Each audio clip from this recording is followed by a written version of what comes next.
အားလုံးမင်္ဂလာပါဆရာတို့ရေမင်္ဂလာပါနော် မင်္ဂလာပါကျေးဇူးတင်တယ်ဟုတ်ကဲ့ကျွန်တော်တို့ဒီနေ့ NAD မြန်မာကနေအမြဲတမ်းဥပုသ္စာပြေစီစဉ်လေးကျင်းပတဲ့အရာညနေ6နာရီခွဲရှေ့ဖက်စံတော်ချိန်9နာရီခွဲကြာမိနစ်60အတန်လွင့်ခြင်းစီစဉ်ဖြစ်ပါတယ်ကျွန်တော်ဒီတိုက်ရိုက်အတန်လွင့်တဲ့နေရာမှာတယောက်နဲ့တယောက်ပို့ပြီးရင်းနှီးအောင်လို့ comment တွေပေးခြင်းနဲ့ပြီးတော့မိမိကြည့်ရှုတဲ့နေရာရေးပေးဖော်ပြပေးခြင်းအပြင်တော်၎င်းပြီးတော့ပထမအကြိမ်ကြည့်ရှုတဲ့ဆိုရင်လည်းပထမအကြိမ်ကြည့်ပါတယ်ဆိုပြီးတော့ကျွန်တော် comment လေးရေးစေခြင်းပါတယ်အဲ့ဒါဆိုရင်ကျွန်တော်တို့ပို့ပြီးတော့ဒီကြည့်တဲ့သူနဲ့တခြားဒီမှာတင်ပေးတဲ့လူနဲ့ကြားထဲမှာပို့ပြီးတော့ရည်နေမှုရှိလာလိမ့်မယ်လို့ကျွန်တော်ယုံကြည်တယ်ဒီအပြင်တခြားလူတွေအများကြီးကပို့ပြီးတော့အကြည့်ဖြစ်နိုင်အောင်လမ်းဖွင့်ပေးတာဖြစ်တယ်သူရဲ့ Facebook ရဲ့အစီအစဉ်သူ Erigo Tam ပေါ့နော်သူကျွန်တော်တို့ဒီမှာတယောက်ယောက်ကတခုခုကိုပြောရင်တခုခုကိုရေးရင်ကိုနဲ့ဆက်ဆက်တဲ့လူစီမှာသူကနဲ့သူရောက်သွားတာမျိုးပြီးတော့အလွယ်လင့်တကူနဲ့ရှာလို့ရတာမျိုးသူကလှုပ်ထားတာဖြစ်တယ်အဲဒါကြောင့် comment တွေ react တွေပေးတာအရန်ကိုကောင်းပါတယ်သူတို့ပြင်တော့ share ပေးခြင်းအပြင်ပေါ့နော်ဘောလူကတော့ gospel ကြောင့်ငါမရှက်ဘူးလို့ပြောတယ်ကျွန်တော်တို့လည်း gospel ကြောင့်မရှက်ဖို့လို့တဲ့ဘောလုံးပွဲနဲ့တော့မရှက်ကြအောင်ဒါပေမဲ့ gospel ကိုကြောက်နေရှက်ကြတယ်ဘောလုံးပွဲကြတော့ share ရဲတယ်ကိုယ့်ရဲ့ထင်မြင်ချက်တွေရေးရဲတယ်နှုတ်ကပတ်တော်ကြတော့တအားတန့်ရှင်းလုံးလောက်တာတော့မသိဘူးထင်မြင်ချက်တွေတိတ်မရေးချင်ဘူးဖြစ်တယ်ပေါ့နော်ဟုတ်ပြီဆိုတော့နှုတ်ကပတ်တော်ဆက်လက်ပြီးမသွားခင်မှာကျွန်တော်တန့်ရှင်းသောဝိညာဉ်တော်ဦးဆောင်ပေးဖို့ရန်အတွက်ကျွန်တော်ဆုတောင်းခြင်းနဲ့ဆက်ကပ်ကြမယ်ဆရာဦးစိန်လင်းကျေးဇူးပြုပြီးတော့အဖွင့်ဆုတောင်းပေးပါဆရာနာလီဝိညာဉ်ဆုတောင်းကြစို့အရှင်မြတ်တော်မူသောသားသမီးတွေကိုယ်ဝဲခုလုံးရာဖန်ဆင်းရှင်ဖတ်ဗျာကိုရောကရုဏာတော်ရောက်ပဲသားမျိုးဒီကနေ့တက်တိုင်အသက်ရှင်ကြရပါ၏ကိုရောရှင်အသက်ရှင်ခွင့်ပေးခြင်းဒီလည်းပဲသားသမီးတို့ဒီကိုရောအမှုတော်အတွက်သက်သေပြုရန်သာသနာဖြန့်မှုရန်အတွက်ပြီးကြောင်းသားသမီးတို့သိရှိပါ၏အခုလိုမျိုးလည်းတဖန်ဥပုသ္စာပြည့်နဲ့ပတ်သက်၍ပြောကြားသောအခါမှာလည်းပဲသားသမီးတို့အသက်တာသားသမီးတို့ဤအတွေ့အခေါ်အဉာဏ်အမြင်အမြင်နှုတ်သတ္တိကိုသတ္တိအားလုံးကိုကိုရရှင်တဲ့တော်သူသာစက္ကပ်ပါ၏ကိုရလက်ခံတော်မူပါသံရှင်သောဝိညာဉ်တော်ဖျား၏သားမျိုးစိတ်နှလုံးထဲမှာကျင်းမှုစေတော်မူပါသားမျိုးတို့၏နှုတ်အသိဉာဏ်ပညာအားလုံးလည်းပဲတို့ထိပဲ့ပြင်ပြီးတော်မူပါကျွန်တော်နှုတ်မှာထွက်သောတရားဒေသနာတိုင်းဒီသံရှင်သောဝိညာဉ်တော်ပဲ့ပြင်သောအဖြစ်ထွက်သောနှုတ်ကပါတော်များဖြစ်လျက်ဂျာနာသူကိုရရှင်၏သားသမီးများအတွက်ဝိညာဉ်ခွန်အားယူစရာဒီဆောက်စရာများဖြစ်ပေါ်ရန်အတွက်အထူးသဖြင့်ကိုရောမစာပြီးတော်မူပါအစီအစဉ်မှာအသုံးပြုကြသောကွန်ပျူတာများစက်ပစ္စည်းကိရိယာတစားပလအားလုံးလည်းပဲကိုရောရှင်ကွယ်ကာခြင်းအပြင်အပြည့်စီချွတ်မြရှိဖို့ရန်အတွက်ကိုရောမစာပြီးတော်မူပါလိုက်လွင်သောကိုရောရှင်သားကြီး6ဦးတင်မကသည်ပဲတရားနာကြသောကရရှင်သာသမီအပေါင်းတို့ကိုလည်းပဲဝိညာဉ်တော်ပြင်ကိုရိုတိတုတ်တိပဲ့ပြင်ပြီးတော်မူပါ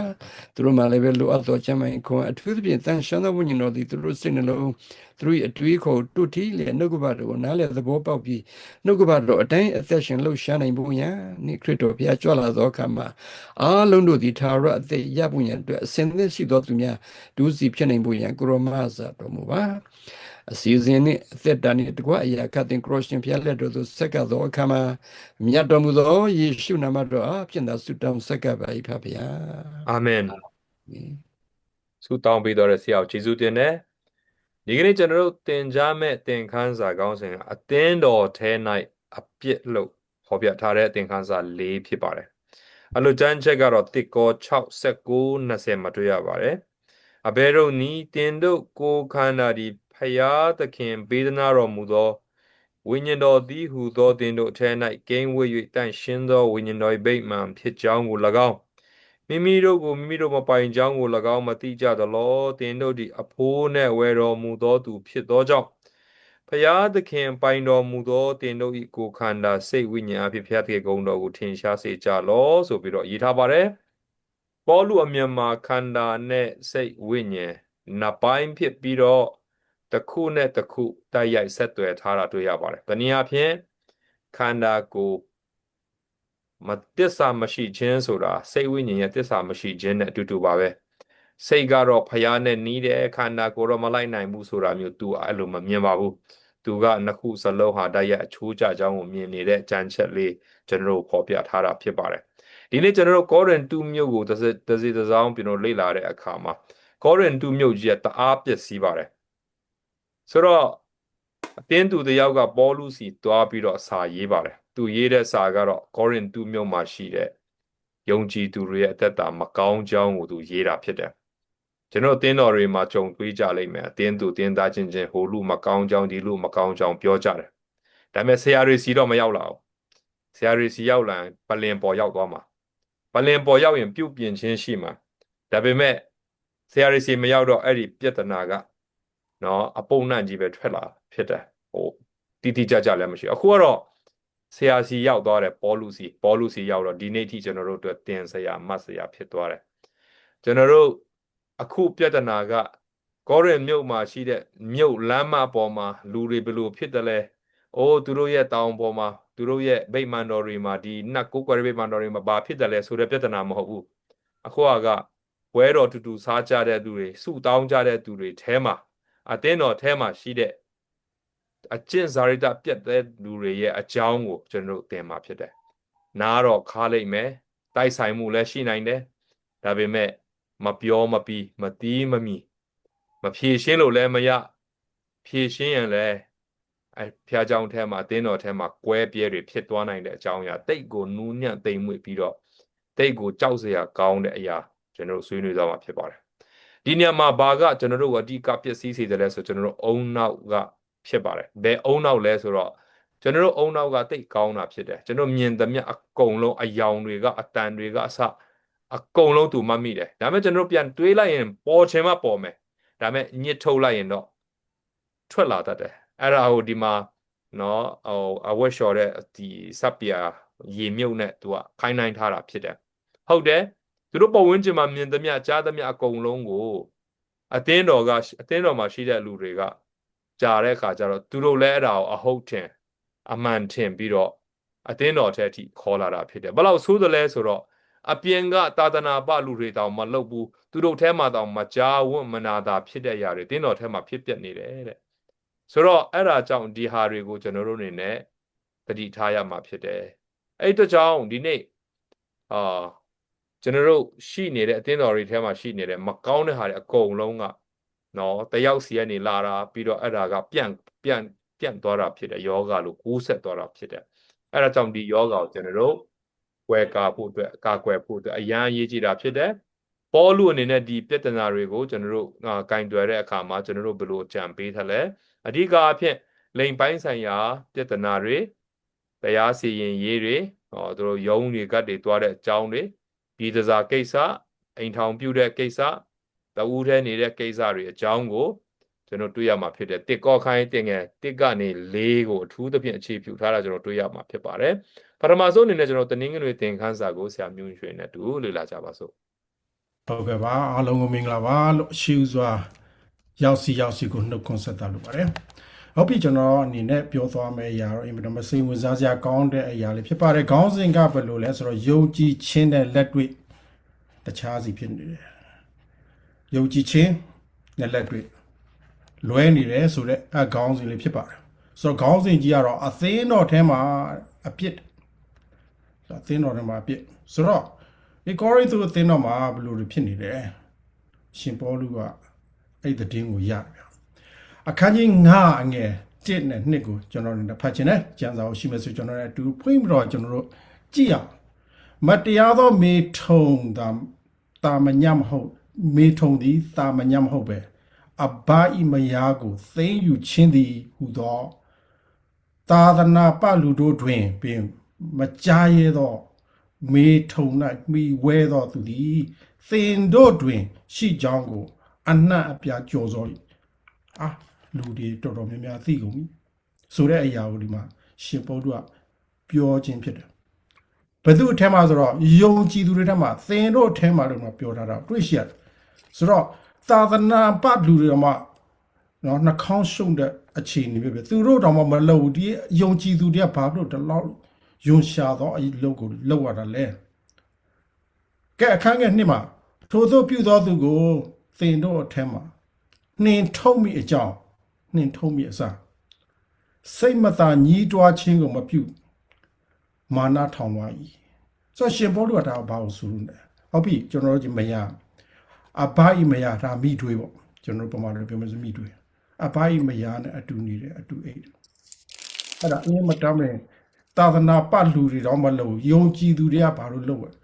အဲ့ဒီထက်ရှင်ပေါလုကဘာပြောလဲဆိုတော့ဒီအရာတွေကိုအရေးမယူဘဲနဲ့စိတ်တူသဘောတူဆိုတော့ဒီအပြစ်ကဘာအပြစ်လဲဆိုတော့သဘောတူပြီးခွင့်ပြုလက်လိုက်လျောသောအပြစ်အဲ့ဒါအသင်းတော်ထဲမှာဖြစ်နေတယ်အဲ့ဒါအသင်းပဲတော့ကောရိန္သုအသင်းတော်ထဲမှာအဲ့လိုဖြစ်နေတာအရှင်ပေါလုကအင်းမတမ်းပဲယူကြုံမရဖြစ်တယ်ယူကြုံမရဖြစ်တယ်ကဲတမဟောင်းချိန်မှာကျွန်တော်ကြည့်လိုက်မယ်ဆိုရင်တောလီယာကျမ်းအခန်းကြီး18အငယ်8မှာဘလို့ရေးထားလဲဆိုတော့ကိုအဘာကြီးမယားမိသူကိုမချင်းရကိုအဘာကြီးမယားဖြစ်မယ်ဆိုရင်မချင်းကဘူးအဘာနဲ့သာဆိုင်နေတယ်တရားဝကျမ်းခန်းကြီး20ငယ်30မှာတစ်ခါထပ်ပေါ်ဖော်ပြတယ်လူသည်မိမိအဘာကြီးနေဆိုင်တော့အဘာကြီးမယားကိုမသိမ်းရအတူတူမအိပ်ရမနေရမဆက်ဆံရဒီမှာဖော်ပြတာဒါမဲ့ဒီယုံကြည်ခြင်းနဲ့အခုလောက်တာတခြားစီဖြစ်နေအဲ့ဒါကြောင့်လို့ဒီရှင်ပေါလုနဲ့အင်းမတားပင်သူဒီယူကြုံမရဖြစ်တယ်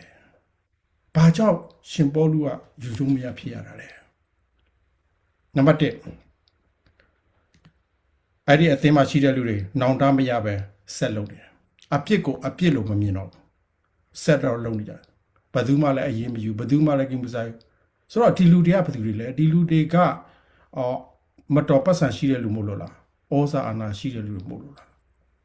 ဒါမို့လဲတယောက်နဲ့တယောက်ပြန်တော့အဖြစ်ကိုထောက်မှဆိုလို့မပြောပဲအရေးမယူပဲနေကြတာဆိုတဲ့အရာရှင်ပေါလုကစိုးရင်တယ်နောင်တမရပဲဆက်ပြီးလုပ်နေတယ်နောင်တရဖို့တင်တယ်နံပါတ်2အနေနဲ့အသင်းတော်သည်ဝမ်းနဲ့ပူဆွေးရမယ်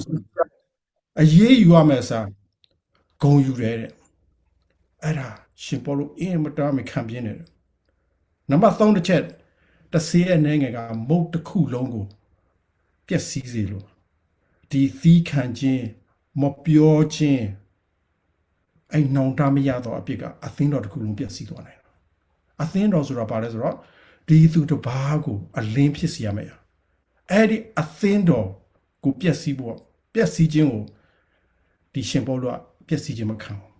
ရှင်ပေါလုနဲ့ဒါကတော့မလုပ်သင့်ဘူးဒါအင်မတားပင်အရေးကြီးတဲ့အရာဖြစ်တယ်ဆိုတော့ရှင်ပေါလုကပြောခြင်းဖြစ်တယ်နောက်တစ်ခုကတော့မယုံကြည်သူတွေကဆက်ဆုပ်ယွန်ရှာတယ်ပြောတယ်နှာခေါင်းရှုံတယ်မယုံကြည်သူကဒီလူတွေကိုနော်အသင်းတော်ကိုအထင်သေးတာမကသေးဘူးသခင်ခရစ်တော်ကအထင်သေးတော့အဲ့ဒီအတွက်ရှင်ပေါလုကအင်မတန်မှယူကြုံမရဖြစ်တယ်မခံနိုင်ဘူးမခံနိုင်ဘူးအင်မတန်မှဆက်ဆုပ်ရရှာပေါ်အလုပ်ကိုပြုလုပ်ခဲ့တာတွေ့ရှိရတယ်ရှင်ပေါလုအနေနဲ့ကတော့သူ့ရဲ့ရည်ရွယ်ချက်ပါဆိုတော့အသင်းတော်ကိုကာကွယ်ရမယ်ဒီကနေ့ကျွန်တော်တို့အသင်းတော်မှာရှိတဲ့ခေါင်းဆောင်တွေအသင်းတော်ကိုကြည့်ရှုတဲ့လူတွေအသင်းတော်ကိုကာကွယ်ရတာရှင်ပေါလုကာကွယ်တယ်ကျွန်တော်တို့ကာကွယ်ရမယ့်တာဝန်ရှိတယ်နောက်တစ်ခုရှင်ပေါလုရဲ့ရည်ရွယ်ချက်ပါလဲဆိုတော့ဒီအသင်းတော်စီမင်းဥပဒေတိုင်းကျွန်တော်တို့အရေးယူရမယ်အရေးယူရဆိုတာကဒီအပြစ်လုပ်တော်သူဒီဖယားကမကြိုက်ဘူးဆိုတော့ကောင်းကောင်းသိဖို့အတွက်အသင်းတော်အနေနဲ့မသိတော့ဘူးဆိုတာကောင်းကောင်းသိဖို့အတွက်နဲ့ဒီပုံကိုယ်ဒီပြန်တော့နှောင်တရဖို့သူ့ကိုပြန်တော့ထူထောင်ဖို့အတွက်ဒီအရာနဲ့ရှင်ပေါလုကရည်ရွယ်ပြီးပြုလုပ်ခြင်းဖြစ်ပါတယ်ရှင်ပေါလုကမုန်းတာမဟုတ်ဘူးရှင်ပေါလုကအသင်းသူသင်သားအားလုံးကိုချစ်တယ်အသင်းသူသင်သားအားလုံးကိုလည်းကယ်တင်ခြင်းရရှိဖို့ဘုရားရှင်ကအပြစ်ကိုမုန်းတယ်အပြစ်သားကိုကယ်တင်ဖို့အဲ့ဒါကြောင့်လို့ကျွန်တော်တို့ဒီနောက်ဆရာတူကတော့ဒီကိစ္စပြဿနာကိုဘယ်လိုဖြေရှင်းမလဲဘယ်လိုပြုပြင်မလဲနောက်တော့ဘယ်လိုပြန်တော့ထူထောင်မလဲဒီလူကိုထုတ်အောင်မလား ဒီလိုအတွက်အများအားဆူတောင်းပြရမလားဒီလိုအတွက်အများအားသီးခံနေရမလားဒီလိုဘလိုတွေဆက်တော့လောက်ရမလဲဆိုတော့နောက်ထပ်ဆရာတို့ကဆက်တော့ပြောတော့ဖြစ်ပါတယ်ယခုအချိန်ကမှကျွန်တော်တို့အသင်းတော်ထဲမှာယခုအချိန်မှာရှင်ပေါလုကအဲ့အချိန်မှာတော့ရှင်ပေါလုကအရေးတယူသူပြုလုပ်ခဲ့ပါတယ်အသင်းတော်ကကွယ်ခဲ့တယ်ယခုကျွန်တော်တို့မှလည်းတာဝန်ရှိတယ်ခေါင်းဆောင်တွေမှာတာဝန်ရှိလို့အသင်းတော်မှာရှိတဲ့ elder တွေအသင်းတော်မှာရှိတဲ့ church board ကျွန်တော်တို့နဲ့ဥပိ္ပကမထားပဲလေလူမရှိပဲနဲ့သူတို့နဲ့လိုက်လျောညီထွာမလုပ်ပဲနဲ့ကျွန်တော်တို့အသင်းတော်ကနေကာကွယ်ပါသခင်ခရစ်တော်ရဲ့နာမကိုကာကွယ်ပါဆိုတော့ကျွန်တော်အနေနဲ့တိုက်တွန်းအားပေးရဲရောက်စီဖျားရှင်ကောင်းကြီးပေးပါစေ Amen ကျေးဇူးတင်တယ်ကျွန်တော်အနေနဲ့ comments လေးနဲ့ငယ်ဖတ်ပေးမယ်ဟုတ်ကဲ့ကျွန်တော်ခုလောလောဆယ် live ကြည့်ရှုနေတာ26ယောက်ရှိတယ်ကျေးဇူးတော်ပဲ26ယောက်နဲ့ကျွန်တော်တို့စပြုတ်လို့ဖြစ်တယ်ဆိုတော့ဥပုသ္စာပြည့်အချိန်မီလာတဲ့သူတွေရှေ့ဆုံးတန်းမှာထိုင်တဲ့လူတွေကိုကျွန်တော်နည်းနည်းဖတ်ပြမယ်เนาะအောက်မှာ comment ရေးတဲ့လူတွေပေါ့เนาะဥပုသ္စာပြည့်တန်းထဲဝင်ပြီးတော့ဆွေးနွေးတဲ့လူတချို့ရှိတယ်မဆွေးနွေးတဲ့လူလည်းရှိတယ်ဆွေးနွေးတဲ့လူတွေအကြောင်းပေါ့เนาะဟုတ်ပြီပထမဆုံးဆရာဆော် Robert လှတယ်เนาะမင်္ဂလာပါဆရာကြီးမြတ်နဲ့တကွကိုဝိညာဉ်ခွန်အားယူသူအားလုံးကိုဖဖရာတာ၍ကောင်းကြီးပေးပါစေစင်ကာပူကကြည်နေပါတယ်တဲ့စင်ကာပူတက်မနဲ့ခင်စောလေးဖြစ်မယ်လို့ယုံကြည်ပါတယ်မနဲ့တိုင်းနားထောင်ပေးပြီးတော့အမြဲတမ်း comment ရေးပေးတဲ့ဆရာကိုကျေးဇူးတင်တယ်ဖရာဆက်လက်၍တင်ကိုလည်းကောင်းကြီးပေးပါစေစန္ဒာအိုဟာရာကတော့ဆရာများအားလုံးမင်္ဂလာပါဖရာကောင်းကြီးအစဉ်ပေးပါစေမြတ်ဥက္ကလာပတင်းတော်ကပါဟုတ်ကဲ့ပါကျေးဇူးတင်တယ်မြတ်ဥက္ကလာပလည်းအမြဲတမ်းနားထောင်လို့ရှိတဲ့ကြောင့်တင်းတော်ဆက်လက်၍တိုးပွားခွင့်ဖရာပေးပါစေဥစောကဲတော့နှုတ်ကပတ်တော်ကိုအာမင်လို့ထူထားပါတယ်ဆရာမအေးခိုင်ကတော့ပတ်စင်ခွန်အားပေးပါတော့ဆရာကြီးများနဲ့နားထောင်သူအားလုံးမင်္ဂလာနာနဲ့ခင်လေးဖြစ်ပါစေတဲ့မင်္ဂလာနာနဲ့ခင်ဖြစ်ပါစေလို့ပဲကျွန်တော်အနေနဲ့ပြန်ပြီးတော့ပြောချင်ပါတယ်ဟုတ်ကဲ့ပေါ်တာကတော့ May God bless you all from San Francisco California တဲ့သူလည်းအမြဲတမ်းကြည့်ပေးတဲ့ကျေးဇူးတင်တယ်ပေါ်တာရေးဆက်လက်ပြီးတော့ဒန်နီယာပေါ်ကတော့ဆရာကြီးများနဲ့အတူဝိညာဉ်ခွန်အားယူသူအားလုံးကိုမင်္ဂလာပါအားလုံးပေါ်အဖဖရာကောင်းကြီးပေးပါစေဂျော်ဂျာကပါတဲ့ဆရာဦးစိန်လည်းတင်းတော်ကဖြစ်ပါတယ်ဖရာဆက်လက်ကောင်းကြီးပေးပါစေသူနဲ့တူဆက်လက်၍နှုတ်ကပတ်တော်အမြဲတမ်းသူတက်တာမှာရှင်သန်ပါစေလို့ဆုမွန်ကောင်းတောင်းပေးပါတယ်ဖော်လိုင်းကတော့ Good morning watching from Australia တဲ့ Australia နဲ့ကြည့်ရှုပေးတဲ့တင်ကိုကျေးဇူးတင်တယ်တင်ကိုလည်းဖရာဆက်လက်ကောင်းကြီးပေးပါစေမမီလန်ဆရာမမီလန်မင်္ဂလာပါဆရာများရှင်တဲ့ရန်ကုန်မြို့ကနေကြည့်ရှုနေပါတယ်ရှင်တဲ့တင်ကြားပြီးတော့ဆရာများအားလုံးကိုဘုရားသခင်ကောင်းချီးပေးပါစေတော့တဲ့အာမင်သင်ကိုလည်းဘုရားကောင်းချီးပေးပါစေအမြဲတမ်းကြည့်ရှုပေးတဲ့အတွက်လည်းကျေးဇူးတင်တယ်အခုဆက်လက်ပြီးတော့ကျွန်တော်တို့ဆရာ SRS ကိုဖိတ်ခေါ်ပါတယ်ကျွန်တော်26ယောက်က live ကြည့်ရှုနေပါတယ်ဟုတ်ကဲ့အားလုံးကိုမင်္ဂလာပါလို့ကျွန်တော်အနေနဲ့နှုတ်ခွန်းဆက်ပါတယ်ကြည့်ရှုနေသူရောဆရာသမားများအားလုံးကိုလည်းကျွန်တော်ရဲ့ဆုတောင်းပေးခြင်းကတော့အဆက်တရားသောဘုရားသခင်ကောင်းကြီးခံစားကြပါစေလို့ပဲမေတ္တာပို့ချင်ပါတယ်ဟုတ်ပြီကောင်းပြီကျွန်တော်ရဲ့ကောင်းစဉ်ကတော့ဒီနေ့ကောင်းစဉ်ကတော့နော်အရှုပ်အရှင်းတွေနဲ့ရင်ဆိုင်ခြင်းတဲ့ဆိုတော့ဒီတစ်ကောခန်းကြီး9ထဲမှာအရှုပ်ရှင်းနေအများကြီးရှိတာပေါ့နော်ရှင်ဘောလူပြောလို့ပဲလို့ဒီဟာကိုကျွန်တော်ဖတ်ကြည့်တဲ့အခါမှာနော်စီကန်းထိမ့်သိမ့်ချင်းနဲ့အပြန်လန်ဆုံးမချင်းကိုကျွန်တော်အမှမြင်သွားခဲ့တယ်နော်ဆိုတော့အကောင်းဆုံးဖြစ်ဖို့အတွက်ဒါရှင်ဘောလူအနေနဲ့ကျွန်တော်တို့သင်ပေးတာလည်းဖြစ်ပါမယ်အဓိကပြဿနာကဘာလဲဆိုတော့အရှုပ်အရှင်းပြဿနာကဘာလဲရင်ဆိုင်ပြလဲဆိုတော့အခုနဆရာမျိုးရှိပြောပါပြီနော်လိမ်ပိုင်းဆိုင်ရာကိစ္စများမှာအရှုပ်ချင်းနေရှိတယ်ပေါ့နော်ဒါကြောင့်မလို့အဲ့ဒီဟာကိုဖြည့်ချင်းနေရမှာရှင်ဘောလူနေနဲ့ခက်ခဲရှိတယ်လို့ကျွန်တော်တို့လည်းနော်ခက်ခဲတော့ရှိပါတယ်နော်ဒါပေမဲ့ဘလို့ဘယ်ဖြစ်ပေါ့နော်ဒီနေရာမှာကျမ်းစာအပေါ်မှာကျွန်တော်တို့ကသိစာရှိပြီးတော့အဲ့ဒီပြဿနာကိုစူတောင်းခြင်းနဲ့နော်မေတ္တာဖြင့်ကျွန်တော်တို့ဖြည့်ရှင်းရမှာဖြစ်ပါတယ်ဒါကြောင့်ဘာဖြစ်လို့လဲဆိုတော့ကျွန်တော်တို့ရဲ့ရည်ရွယ်ချက်ကပြန်လဲထူထောင်ခြင်းဖြစ်တဲ့အတွက်ကြောင့်ဒီဟာကိုလည်းကျွန်တော်ကမမေ့ဖို့အရေးကြီးပါတယ်ဒီတော့ဒီနေ့သင်ခန်းစာထဲမှာဆိုလို့ရှိရင်အဲ့ဒီတစ်ကော9တစ်ကနေ73ထိပြန်ကြည့်လိုက်ပါ နော်ပြန်ဖတ်ကြည့်ပါခင်ဗျားတို့ခွန်အားရမှာဖြစ်ပါတယ်ကျွန်တော်အကုန်လုံးတော့ကျွန်တော်မဖတ်ပေးခြင်းတော့ဘူးနော်အဲ့တော့ပြန်ဖတ်ပါနောက်ပိုင်းအသေးစိတ်လေးတော့ကျွန်တော်နည်းနည်းတင်ပြချင်ပါတယ်အဲ့လိုကြည့်လိုက်တဲ့အခါမှာရှင်ဘောလူအနေနဲ့အဲ့ဒီတစ်ကောငါခန်းကြီး173ဖတ်တဲ့အခါမှာအခြေအနေမျိုးရှင်ဘောလူအနေနဲ့ဘယ်လိုဖြည့်ရှင်းတယ်လဲဆိုတာကိုကျွန်တော်တို့အကြံပေးထားတာဖြစ်ပါတယ်အဲ့ဒါအားလုံးပြန်ဖတ်ကြည့်ပါဒါပေမဲ့အငယ်3မှာဆိုလို့ရှိရင်ငါအငယ်3မှာကျွန်တော်နည်းနည်းဖတ်ချင်တယ်ဘာပြောတယ်လဲဆိုလို့ချင်းထို့ကြောင့်ငါသည်တဲ့ကိုခန္ဓာအပြင်သင်တို့နှင့်ကြွာလျက်ရှိတော်လဲဝိညာဉ်အပြင်မကွာတဲ့ကိုယ်တိုင်သင်တို့နှင့်အတူရှိတဲ့ကဲ့သို့ထိုတို့ကျင့်တော်သူကိုတဲ့ယခုပင်ငါစီမည်ဆိုတော့မှဖော်ပြတာအဲ့လိုအခြေအနေမျိုးရှိတဲ့အခါမှာနော်လိမ္မဲဆိုင်ရာအရှုပ်တော်ပုံထဲမှာနော်အဲ့ဒီမှာအသင်းတော်ထဲမှာအဲ့လိုရှိနေတဲ့အခါမှာကျွန်တော်စီကံလိုအပ်ပါတယ်ဆိုတဲ့ကြောင့်ရှင်ဘောလူကတော့ရှင်းရှင်းလင်းလင်းဖော်ပြထားတာကျွန်တော်တွေ့ရတယ်ဒီအငယ်နှစ်မှာလည်းပဲကျွန်တော်ဖတ်တဲ့အခါမှာထို့သောပြုသောသူကိုတဲ့သင်တို့အထက်ကနေထုတ်မြေကြောင်းစိတ်မသာညှိတွားခြင်းကိုမပြုမာနထောင်လွားလျက်နေကြ၏ဆိုတော့ခေါင်းနော်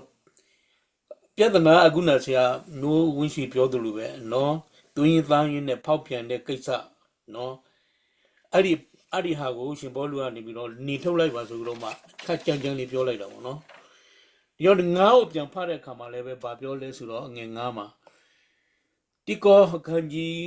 9ငယ်9မှာဆိုလို့ရှိရင်ယေရှုဤနေ့ရက်နော်နေ့ရက်၌တဲ့ကေတင်ချင်းတို့ရောက်မြေကြောင်းသူဤကိုခန္ဓာပျက်စီးဖို့ရာသူ့ကိုစာရန်လက်တို့အနံကြစီဟုငါစီရင်ဆိုတော့အဲ့ဒီမှာကျွန်တော်တွေ့ရတယ်ဆိုလိုတာကနော်ခေါင်းမာပြီဆိုလို့ရှိရင်နော်တမျိုးပြုတ်ပင်ပေးရတာပေါ့နော်အဲ့တိကော53နဲ့မှလည်းအဲ့တိုင်းပဲမိမိအထက်ကနေထုတ်ပါလို့လည်းပြောထားပြန်ရောအဲ့တိကော9ကိုပြန်ဖတ်တဲ့အခါမှာအသင်းတော်အနေနဲ့တဲ့ထိုသူနဲ့မပေါင်းဖော်ရမစားတော့ရနော်အဲ့ဒါတွေကိုလည်းထပ်ပြီးတော့ပြောထားတာကျွန်တော်တွေ့ရတယ်အင်မတန်မှကြမ်းကြမ်းတန်းတန်းရှိဘောလူကင်တွင်သွားကျွန်တော်တွေ့ရတယ်ကျွန်တော်7တိတမှာပြန်ဖတ်မယ်ခါကျတော့ဗာတွေ့ရလဲဆိုယခုမူကားတဲ့ညီအကိုဟုခေါ်သောသူသည်တဲ့မတရားသောမိထုံကိုမိဝဲခြင်းလောဘလူကျူးခြင်းရုပ်ထုကိုးကွယ်ခြင်းဆဲရဲကဲ့ရဲ့ခြင်းတရေတရက်နှင့်ရစ်မှုခြင်းအနိုင်တက်လူယူခြင်းမှစ၍ထိုသို့သောအမှုကိုပြုသောသူနှင့်တဲ့မပေါင်းဖော်ရသည်မကားတဲ့ထိုသူနှင့်အတူစားတော့ခြင်းကိစ္စကိုများမပြုဟုငါရေးထား၍ပညာ၏ဆိုတော့တော်တော်ကြီးကိုကျမ်းတယ်နော်ဒါကြောင့်ပေါလုရဲ့စကားထဲမှာဆိုရင်အင်မတန်မှခက်ခဲတဲ့စကားတွေကိုကျွန်တော်တို့ကသူကသုံးတဲ့နေရာမှာယခုလက်ရှိကျွန်တော်တို့ခေတ်သစ်နားနေဆိုရင်တော့နော်ခံနိုင်မှာတော့မဟုတ်ဘူးနော်တော်တော်ပြင်းနေယနေ့လူငယ်တော်တော်များကျွန်တော်တို့ကသူလောက်တော့မမောင်ပြောလို့ရှိရင်သူတို့ကိုသတ်သေးဖို့ပဲသူတို့စဉ်းစားတယ်နော်ဒါခါအဲ့ဒီနားတွေနဲ့ကျွန်တော်ပြောလို့လွယ်တာမဟုတ်ဘူးဒီနေ့ခေတ်သစ်နားတဲ့ဒီစကားကပြောနေစဉ်အမှန်တမ်းဒါပေမဲ့ရှင်ပေါလုရဲ့သူ့ရဲ့သမိုင်းအခြေအနေရသူပြောလိုက်တဲ့ခါမှာတော့ဒါတော့ကျွန်တော်နားလည်ပြလို့ရပါတယ်နော်ဟောလို့ဒီကျွန်တော်ကြားခဲ့ပြီးတော့နောက်ဗိုလ်ချုပ်ရဲ့ရုပ်ထုကိုဖျက်ဆီးတဲ့အကြောင်းကျွန်တော်အဲ့မှာကြားတဲ့အခါမှာဗိုလ်ချုပ်ရဲ့မိတ်ကွန်းကျွန်တော်ပြန်ကြားမိတယ်ပြန်သတိရတော့ဗိုလ်ချုပ်မိတ်ကွန်းကဘာလဲဆိုတော့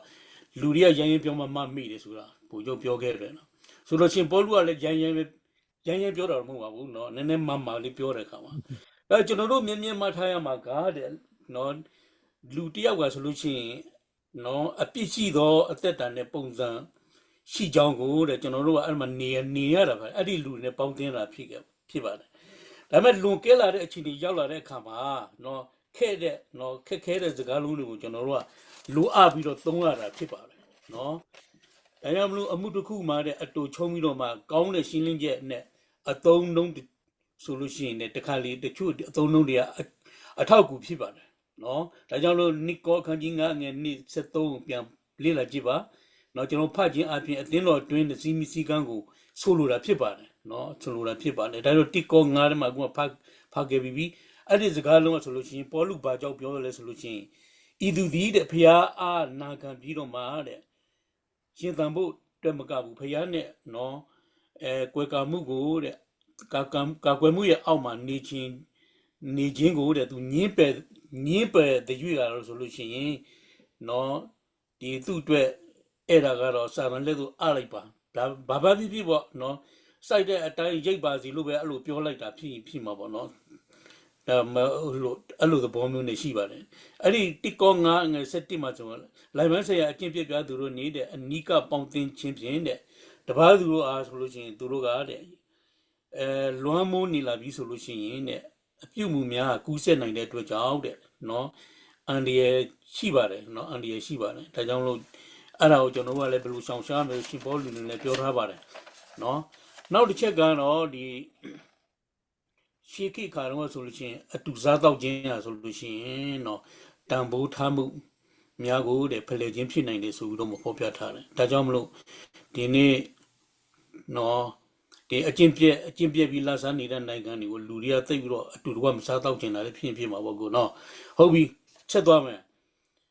ဒါကြောင့်မလို့တဲ့ညီကုံဒီမှာရှိတဲ့ညီကောင်မအားလုံးကိုကျွန်တော်ပြောချင်တာကယနေ့ကျွန်တော်တို့ရဲ့ပတ်ဝန်းကျင်မှာတဲ့နော်လွမ်းမိုးပြီးခံနေရတဲ့နော်လွယ်တဲ့အတွက်ကြောင့်တဲ့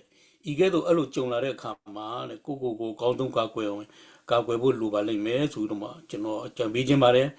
နောက်တစ်ကောငါငါပြန်ဖတ်တဲ့အခါမှာအဲ့ဒီတစ်ချက်လေးတော့နည်းနည်းဥစား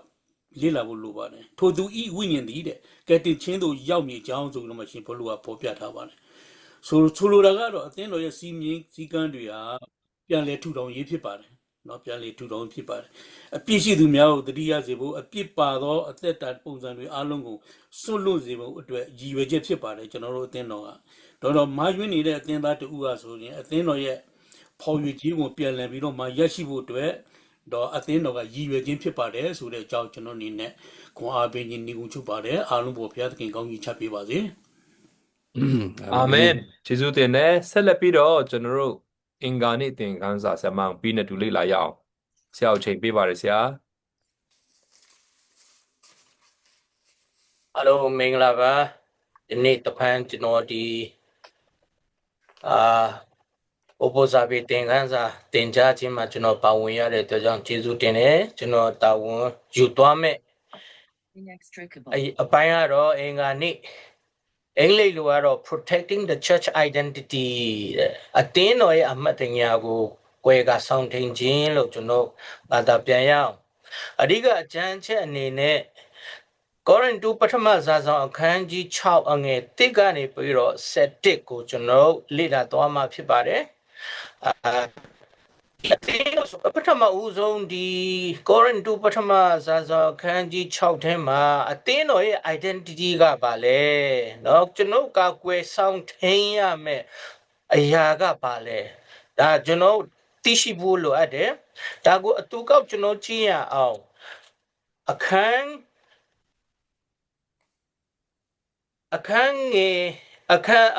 ကြီးအငယ်1ကိုကျွန်တော်ဖတ်မယ်တန်ရှင်းသူတို့ဒီလောကီနိုင်ငံကိုတရားစီရင်မည်ဟုမသိကြသလော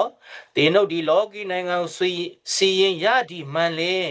အငယ်ဆုံးသောအမှုအများကိုမစီရင်ထိုက်သလောငါတို့ဒီကောင်းကင်နမန်တို့ကိုတရားစီရင်မည်ဟုမသိကြသလောတို့ဖြစ်၍လောကီအမှုကိုစီရင်ထိုက်သည်မဟုတ်လောတဲ့ဆိုတော့ကျွန်တော်တို့အသင်းတော်ရဲ့ဂုံတကြီးကဘာလဲဒီကောင်းကင်နမန်ကြဆုံးသွားတော့ကောင်းကင်နမန်တွေကိုတော့မှတရားစီရင်နိုင်လောက်တဲ့ဂုံတကြီးရှိတယ်ကျွန်တော်တို့ကနော်တိတ်ပြီးတော့မြင့်တယ်ကျွန်တော်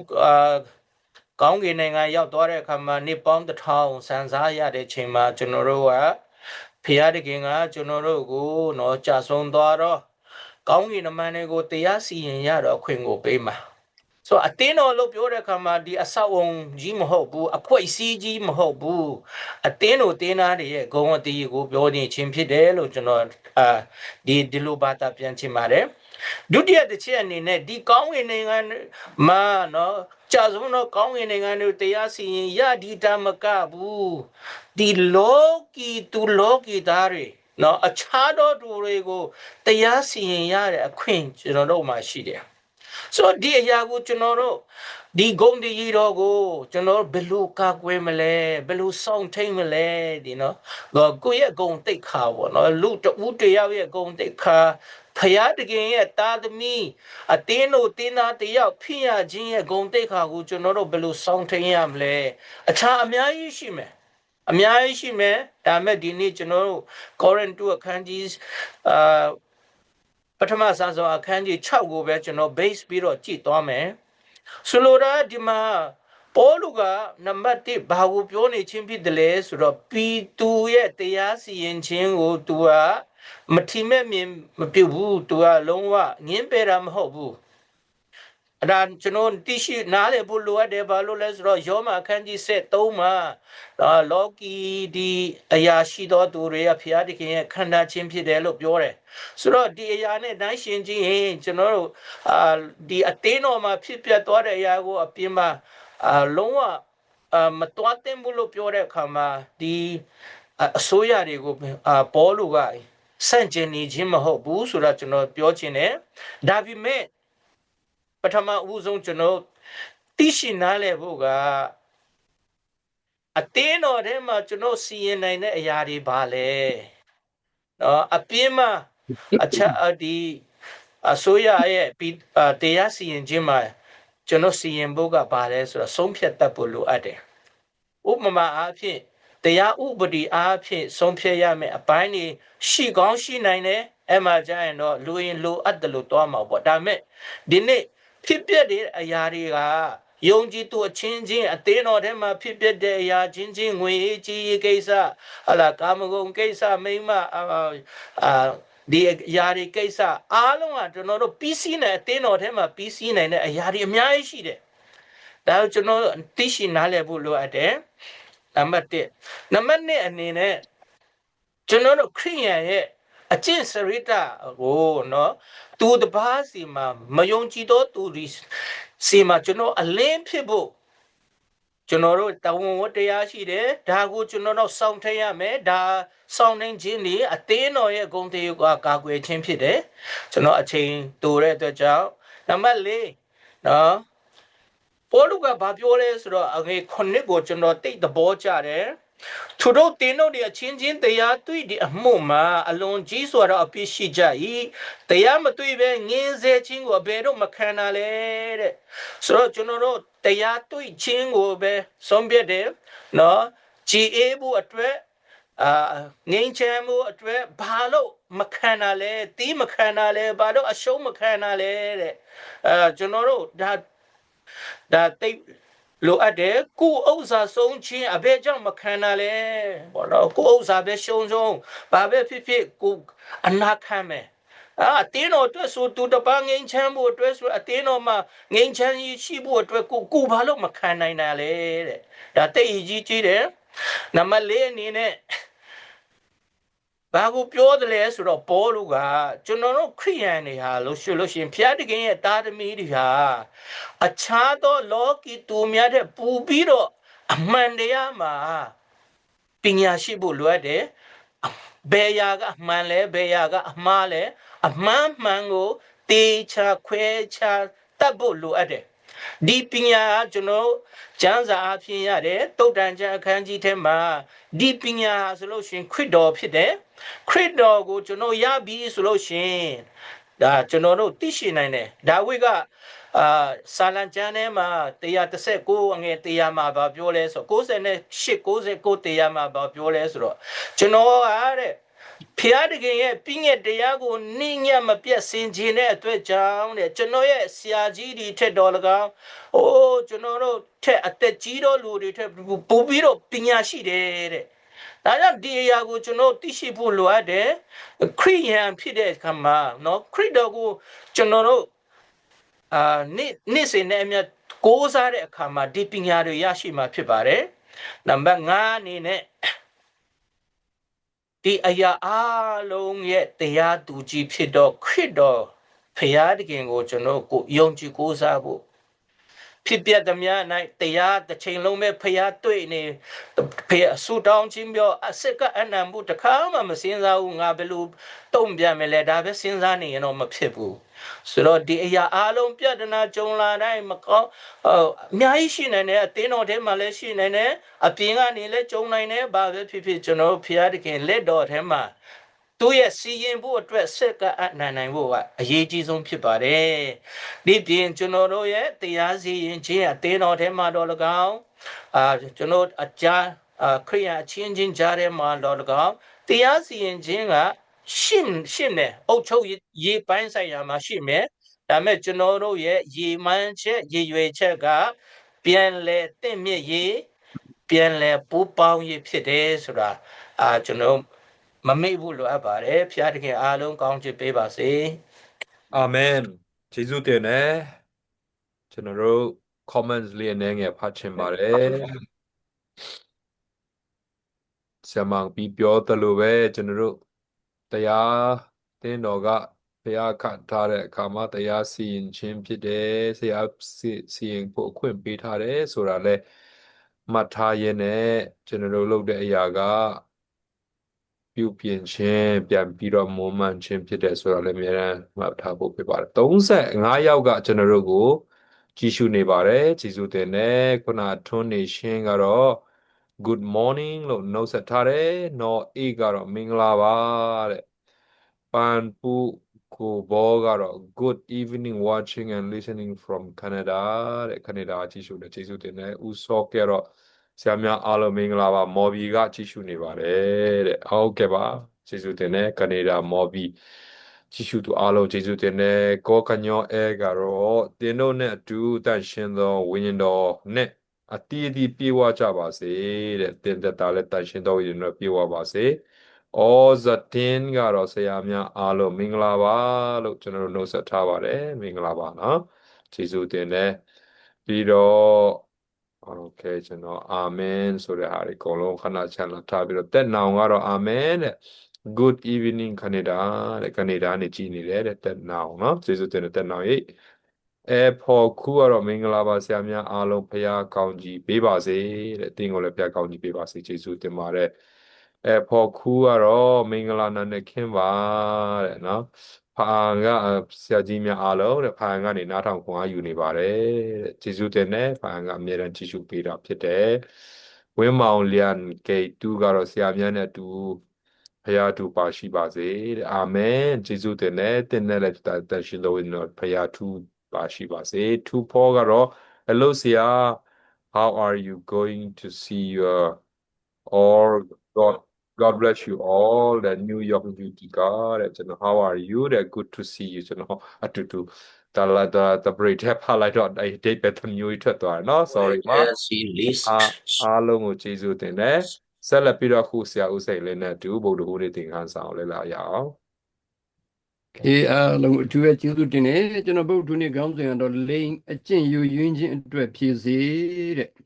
ကျွန်တော်တို့လူသားအားလုံးကအသွေးနဲ့အသားနဲ့တိဆောက်တဲ့ကိုယ်ခန္ဓာဖြစ်တဲ့ခါကျတော့အသွေးသားတောင်းစုမှုကိုကျွန်တော်တို့ကပြုတ်တတ်ကြပါတယ်ဖခင်ကတော့ဖန်ဆင်းတဲ့အခါကျတော့သူ့ရဲ့ယူအချက်ကတန်တန်ရှင်းရှင်းနဲ့သူ့ရဲ့ဘုံတော်ထင်ရှားဖို့ရန်အတွက်ပြုတယ်သို့တော်ညာလည်းပဲဖခင်ရန်သူဖြစ်တဲ့စာတန်ကတော့တော့ကျွန်တော်တို့ရဲ့အသွေးအသားကိုယ်ခန္ဓာလူလားချက်တွေကိုဖခင်ဘုံတော်ထင်ရှားဖို့ရန်ထက်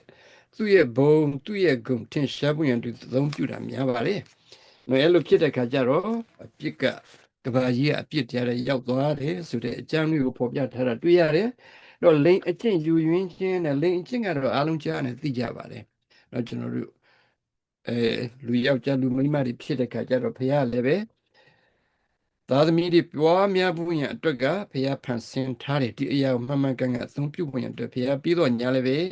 ဖခင်ရန်သူဖြစ်တဲ့စာတန်ကမှားယွင်းတဲ့နေရာမှာအသုံးပြုဖို့ဖြစ်လာတဲ့ခါကျတော့လူတွေကမှားတဲ့ဘက်ကိုလိုက်တယ်လိုက်တဲ့အခါကျတော့လိုက်လို့ပျော်ရလေအောင်မီးလောင်ရလေပင့်ဆိုသလိုစာတန်ကအင်မတန်မှပျော်ရွှင်မှုသူပြီးဝတတ်တယ်ဒီတော့လူသားတွေကပြင်းလိုက်တာငါရဲ့အပြင်းဖြေဖို့ရန်အတွက်ငါဘာလုပ်မလဲအမျိုးမျိုးပြုတ်တတ်ကြတယ်နော်ခုခေတ်ကတော့ပေါ်လူခေတ်တည်းကသူအပြင်းဖြေဖို့ရန်အတွက်မတော်ရှားလိမ့်မယ်ကျွန်တော်ခေတ်မှာတော့အပြင်းဖြေဖို့ရန်အတွက်ကအင်မတန်များပါတယ်ဖုန်းကလေးဖွင့်တာနဲ့ဟိုကြော်ညာတစ်ခုကိုမကြည့်ကျင်တော့ညာလည်းပဲလက်ကလေးသွားတုမိတဲ့ခါမှာအင်မတန်မှကျွမ်းကျင်တဲ့စီးပွားရေးသမားတွေနေ့တိုင်းသူပို့ပေးတယ်ဒီအယုတ်ကိုအဲ့ဒါကိုဖြည့်ပြအောင်ဖြည့်ချက်မဟုတ်လို့ရှိရင်တရားဆရာဖုန်းထဲမှာဒါတွေတွေ့လို့ရှိရင်အဆင်မပြေဘူးလေနော်ဒါမှမဟုတ်ဒီအရာတွေကစပြီးတော့စာရမဏအင်မတန်အကင်းပါတယ်နော်ဒီအရာတွေကိုရှောင်ရှားဖို့ရန်အတွက်ကျွန်တော်တို့အင်မတန်မှသတိထားဖို့လိုအပ်တယ်နော်ဒီမှာရှိတဲ့တရားနဲ့ပရိသတ်တွေအားလုံးပဲကျွန်တော်အထူးပဲလေးစားပါတယ် တိကောခိုင်း6ငယ်73ဖတ်ကြည့်ရအောင်သခင်ဖျားအဖို့ကိုခန္ဓာဒီမတရားသောမိတုံအဖို့ဖြစ်တော်မူသည်မဟုတ်တဲ့နော်ဒါသမချမ်းသာဖော်ပြတယ်သခင်ဖျားဖို့ဖြစ်၏သခင်ဖျားသည်လည်းကိုခန္ဓာအဖို့ဖြစ်တော်မူ၏နော်ကိုခန္ဓာဖျားအဖို့ဖြစ်တယ်မတရားသောမိတုံအဖို့မဟုတ်ဘူးတဲ့မိထုံဆိုတာတို့သိတယ်မတရားသောမိထုံနဲ့တရားသောမိထုံဆိုတာရှိတယ်เนาะကျွန်တော်ခွဲခြားလို့တတ်ပါလေနောက်ပြီးတဲ့နောက်မှာယောမရှိအငယ်နဲ့မှာယေရှုခရစ်၌တည်၍အသက်ရှင်စေသောဝိညာဉ်တော်ဤတရားသည်အပြစ်တရားလက်မှလည်းကောင်းသေခြင်းတရားလက်မှလည်းကောင်းငါ့ကိုကယ်လွတ်ပြီတဲ့เนาะဒါကိုတချို့လူတွေကအပြစ်တရားလက်ကနေသောလည်းကောင်းနော်ဖះတို့ကဲလို့ပြီလွတ်လပ်ရပြီဒီလွတ်လပ်ရေးအပြင်တို့ကဘာမဆိုလုပ်လို့ရပြီစားခြင်းနဲ့စားလို့ရတယ်ပြုခြင်းနဲ့ပြုမှုပြုလို့ရတယ်ဝုပြုခြင်းနဲ့နေ့မှာဝုပြုလို့ရတယ်ဖះရဲ့ကျေးဇူးတော်ကိုအလွဲသုံးစားလုပ်လိုက်တယ်ဖះကျေးဇူးတော်ကကျွန်တော်တို့ဖះရဲ့ပြည့်ညတ်တော်ကိုချိုးဖောက်ဖို့ရန်အတွက်ကျွန်တော်တို့အခွင့်ပေးခြင်းအဲ့ဒါဘယ်လိုခေါ်မလဲ license မဟုတ်ဘူးဆိုတော့ကျွန်တော်သတိရပုံရတွေ့လို့ရတယ်ဂလာတိ9ငယ်73မှာညီကိုတို့တင်တို့ဒီလွတ်ချင်းခွင့်ရတော်သူဖြစ်ကြ၏သို့တော်လည်းဇာတိပဂတိအခွင့်ကိုပြီး၍ထိုလွတ်ချင်းကိုမသုံးကြနဲ့အချင်းချင်းအမှုကိုဆောင်ရွက်ကြပါတော့ဒီမှာသူဖော်ပြတာတွေ့ရတယ်တိကော6ငယ်5မှာတင်တို့ကိုခန္ဓာခရစ်တော်ကိုခန္ဓာဖြစ်ကြောင်းမသိကြသလိုသို့ဖြစ်နေခရစ်တော်အင်္ဂါကိုယူ၍ပြည်တစားအင်္ဂါဖြစ်စေအပ်သလိုအင်မတန်မှရှင်းတဲ့စကားလေးပြည်တစားအင်္ဂါဖြစ်စေအပ်သလိုဒီကောကြောင့်ငယ်90မှာမတရားသောသူတို့သည်ဘုရားသခင်နိုင်ငံတို့အမွေမခံရဘူးအလွဲမြူချမ်းနေမတရားသောမိတုံနဲ့မြူဝဲသောသူရုပ်တုကိုးကွယ်သောသူသူ့မယားကိုပြစ်မှားသောသူယောက်ျားအချင်းချင်းမိထုံပြုသောသူထိုမှုကိုခံသောသူသည်ဘုရားနိုင်ငံတော်နဲ့မဆိုင်ဘူးယောက်ျားချင်းချင်းမိထုံပြုသောသူပြောတဲ့အခါကျတော့မိမမပါဘူးဆိုတော့မိမကကြိုက်သလိုပြုလို့မရသေးပြန်เนาะယောက်ျားမိန်းမအတူတူပဲဖြစ်တယ်ဆိုတဲ့အကြောင်းလေးပေါ်ပြတယ်နောက်တစ်ခုကတော့တိကော6ငယ်30မှာဘယ်လိုပြောလဲဆိုတော့သူဥစ္စာခိုးသောသူလောဘလွန်ကျူးသောသူတည်ရည်ရည်မှုသောသူဆင်းရင်ကဲ့ရဲ့သောသူအနိုင်တက်ပြုသောသူနိုင်ငံတော်အဝင်မခံရကြတဲ့ဆဲတတ်ကြတာနော်ကျွန်တော်တို့တခြားစကားတော့ပြောဗမာနိုင်ငံစကားတော့ပြောအဆဲမပိုင်သိအဆင်မပြေဘူးဆဲရင်တိုင်းထွာခြင်းကဖျားနိုင်ငံတော်နဲ့တော်တော်လေးကိုမဆက်စပ်ဘူးတဲ့အငယ်7မှာကြတော့အထက်ကသင်တို့အချွတ်သောသူတို့သည်ထိုသောသူဖြစ်ကြတော်လေယခုတွင်သခင်ယေရှုနာမတော်အပြင်ငါတို့ဖျားသခင်ဝိညာဉ်တော်အပြင်စေကြောတန့်ရှင်ဖြောင့်မတ်ရာသို့ရောက်ကြ၏ဒီတော့ဒီမှာရှိတဲ့ကျွန်တော်တို့အားလုံးနော်တရားနာကြတဲ့မိတ်ဆွေသင်္ကညီကောင်မအားလုံးတို့ကခရစ်တော်ရဲ့အသွေးတော်အပြင်စေကြောတဲ့ကံတို့အားလုံးကတန့်ရှင်သောသူတွေဖြစ်ကြပြီထာဝရသေရပွင့်တော်ဖျားကျွန်တော်တို့ကိုအစဉ်နဲ့လှုပ်ထားလိုက်ပြီဒါမှမဟုတ်တိကော6ငယ်7ကနေ20 16ကိုကျွန်တော်ဖတ်ခြင်းတယ်။ဘာပြောလဲဆိုတော့အဘယ်သူနည်းပြည်တစား၌မိဝဲသောသူသည်ထိုပြည်တစားနှင့်တသားတကူသည်ဖြစ်သောကြောင့်နော်ပြည်တစားနှင့်မိဝဲသောသူတဲ့မဖြစ်စေနဲ့တဲ့ထိုသူနေရာတွေတသားတကူသည်ဖြစ်တယ်။ကျွန်တော်တို့ကပြည်တစားနဲ့သွားပြီးတော့ဆက်ဆက်ရင်သူတို့နဲ့အတူတူပဲဖြစ်သွားတယ်။ဒီတော့ပြည်တစားလို့ပြောတဲ့အခါမှာကျွန်တော်အားလုံးသိတယ်။နော်ဗျာဒိတ်ကျမ်းပြန်ဖတ်တဲ့အခါကျတော့မျိုးသမီးကောင်းတော့မျိုးသမီးမကောင်းတော့မျိုးသမီးဘာသာရေးနဲ့လည်းအမြဲဆက်ဆက်တယ်ဆိုတဲ့အကြောင်းလေးဒီမှာတွေ့ရဒါမှမဟုတ်ကျွန်တော်တို့ကအင်မတန်မှတတိထားပုံရအတွက်ဖြစ်တယ်သခင်ဖျား၌မိဝဲသောသူထိုသခင်နဲ့တစိတ်တဝိညာဉ်นี้ဖြစ်ရမယ်အငယ်19တိကော6မှာသင်တို့ကိုယ်ခန္ဓာသည်ဖျားသခင်ပေးသနာတော်မူသောဝိညာဉ်တော်ကျင်းဟုသောဖျားရဲ့ကိုယ်ခန္ဓာဖြစ်တယ်ဒီကိုယ်ခန္ဓာကိုကျွန်တော်တို့ကပြည်တစားရဲ့အပြုအမူမပြောနဲ့ပြည်တစားရဲ့စဉ်းစားဆင်ခြင်ချက်လေးနဲ့ဖျားဗိမာန်တော်ကိုကျွန်တော်တို့ဖြစ်စီမလားဖြစ်စီပါနဲ့ဗိမာန်တော်ဖြစ်စီတဲ့လူကတော့ဖျားမနစ်သက်ဆုံးပဲထို့နည်းတူစွာပဲအခြားလူတွေရဲ့ကိုယ်ခန္ဓာလည်းပဲဝိညာဉ်တော်ကျင်းမှုတဲ့ဗိမာန်တော်ဖြစ်တယ်ဒါကိုကျွန်တော်တို့ကသွားထိမယ်ဆိုလို့ရှိရင်လည်းပဲသူတို့ရဲ့ဗိမာန်ကိုသွားဖြစ်စီခြင်းဖြစ်တယ်ဒီတော့ဥပုသ္စာပြေထဲမှာပြောတဲ့အရာလေးကိုကြည့်ကြဆိုကျွန်တော်တို့အားလုံးကလည်းပဲနော်အနေနဲ့အများတော့စဉ်းစားမိကြမှာပဲပြစ်မှားမိကြမှာပဲဒီအပြစ်တွေကိုကျွန်တော်တို့ ပြန်ပြီးတော့ဘာလုပ်ဖို့လို့လဲဆိုတော့ဝန်ချတောင်းပန်ပါတဲ့နော်တိကော6ငယ်7မှာဥပုသ္စာပြေမှာသူဖော်ပြပထမတစ်ချက်ကကိုယ့်အပြစ်ကိုဖျားစီမှာဝန်ချတောင်းပန်နိုင်ပါတယ်ကိုခုကိုအားနဲ့ကြော်လွှားလို့မရဘူးအသွေးသားရဲ့တောင်းဆိုမှာအင်မတန်မှပြင်းထန်ပါလေနော်ဖျားစီမှာဝန်ချတောင်းပန်ပါဒါဆိုလို့ကျွန်တော်တို့ကပါခေါ်လဲဆိုတော့အပြစ်ဝန်ချတောင်းပန်ရင်ကျွန်တော်တို့အပြစ်ကိုလွတ်ခြင်းသူပြီးမယ်ပြီးတဲ့နောက်မှာ sanctification ဆိုတာအပြစ်လွတ်ပြီးတာနဲ့ကိုကျွန်တော်တို့အသက်တာသန့်ရှင်းပြီးဒီသန့်ရှင်းတဲ့ကိုယ်ခန္ဓာကိုထိမ့်သိမ့်ဖို့ရန်အတွက်ကကျွန်တော်တို့မှာတာဝန်ရှိတယ်တန်ရှင်းမှုအပြည့်အဝရပြီးလို့ရှိရင်ခရစ်တော်လာတဲ့အခါမှာတို့ထာဝရတဲ့နဲ့ထိုက်တန်မယ်တဲ့ဒါနဲ့ပတ်သက်ပြီးတော့မှတိကော6ငယ်90တို့အဲ့ဒါဖတ်ကြရအောင်နောက်ပြီးကြည့်တဲ့အခါတိကော6ငယ်15မှာကျွန်တော်တို့ရဲ့ကိုယ်ခန္ဓာကျွန်တော်တို့ရဲ့ကိုယ်ဟာဆိုလို့ရှိရင်ခရစ်တော်နဲ့အတူတကွဆောင်ရွက်ခြင်းဖြစ်တယ်နော်ကျွန်တော်တို့ကခရစ်တော်ရဲ့ကိုယ်ခန္ဓာအစိတ်ပိုင်းတွေဖြစ်တယ်နော်တချို့ကမျက်စိဖြစ်မယ်တချို့ကနှာခေါင်းဖြစ်မယ်တချို့ကနော်ဒီမှာဆိုကျွန်တော်6ဦးကလည်းပဲတယောက်တစ်မျိုးစီရှိကြမယ်မတော်တချို့ကခရစ်တော်ရဲ့မျက်လုံးတော်တချို့ကခရစ်တော်ရဲ့နေရွက်တော်သူဟာနဲ့သူဘုရားထွန်းလင့်ပြီးတယ်ဒီထွန်းလင့်တွေကိုခရစ်တော်ပြီးတဲ့ခါကျခရစ်တော်အတွက်ပဲခရစ်တော်ဘုန်းပဲထင်ရှားစေပါတဲ့နော်တထက်နဲ့အကြောင်းပတ်လို့ကျွန်တော်သိပါနဲ့နောက်တစ်ခုကတော့တိကော6ငယ်19 20ခုနပြောသလိုပဲကျွန်တော်ကိုခန္ဓာဘုရားရဲ့ဗိမာန်တော်ဖြစ်တယ်ဒီဗိမာန်တော်ကိုညှဉ်းညူးစေတဲ့လူကိုဘုရားကနော်သိမနစ်သက်ဘူးတဲ့ခရစ်တော်ဘုရားကအပြစ်သားကျွန်တော်တို့အားလုံးကိုချစ်တယ်သူမနစ်သက်တာကတော့အပြစ်ပဲအပြစ်ကိုသူဆေးကြောသုတ်တင်တဲ့အခါမှာအပြစ်နဲ့ဖက်တွေရက်သားဖြစ်ရင်တော့ကျွန်တော်တို့ကအပြစ်နဲ့အတူပျက်စီးသွားမှာဖြစ်ပါတယ်နောက်တော့တောင်းလို့အဲ့ဒါကိုကြည်ချင်ပြန်ခရစ်တော်ကဘုရားကချစ်ခြင်းမြတ်တာမဟုတ်ဘူးဆိုလို့ကျွန်တော်ပြောလို့မရဘူးအင်မတန်မှတန်ရှင်းသောသူ့ရဲ့မြို့တော်ကျွန်တော်တို့လိုတန်ရှင်းသောသူတွေနေနိုင်မှုရန်အတွက်ကဘုရားပြင်ဆင်ထားပြီဒါမှကျွန်တော်တို့မှာအားနည်းချက်လေးများရှိခဲ့တော့ဝမ်းမနေနဲ့ငါကူငါလောက်လို့မရဘူးမှန်ပါတယ်ကျွန်တော်တို့ကိုယ်ခန္ဓာကျွန်တော်တို့အသွေးအသက်ခွန်အားနဲ့ပြုလို့မရဘူးဘုရားကိုအားကိုးပါဘုရားစီမှာဝန်ချတောင်းပန်ပါဘုရားကခွင့်လို့မယ်ခွင့်လို့ပြီးတဲ့နောက်မှာဒါဝိဒ်ကဲ့သို့လိုပဲအပြစ်ကိုပေါလုကဲ့သို့လိုပဲအပြစ်ကိုမစင်လို့ယွန်းရှာပါတဲ့လှည့်ပြီးတော့မကြည့်ပါနဲ့တခါလေလူသားတွေကအပြစ်ခွင့်လို့ရင်ခံပြီးတဲ့နောက်မှာလှည့်ပြီးတော့ကြည့်တတ်တယ်ပြန်စမ်းကြည့်ခြင်းတယ်ငါအောင်မြင်ပြီလားပြန်စမ်းတဲ့အခါမှာအပြစ်ကအင်မတန်ဝန်းသာတယ်နော်ဖမ်းချုပ်လိုက်ရင်ပါတော့တယ်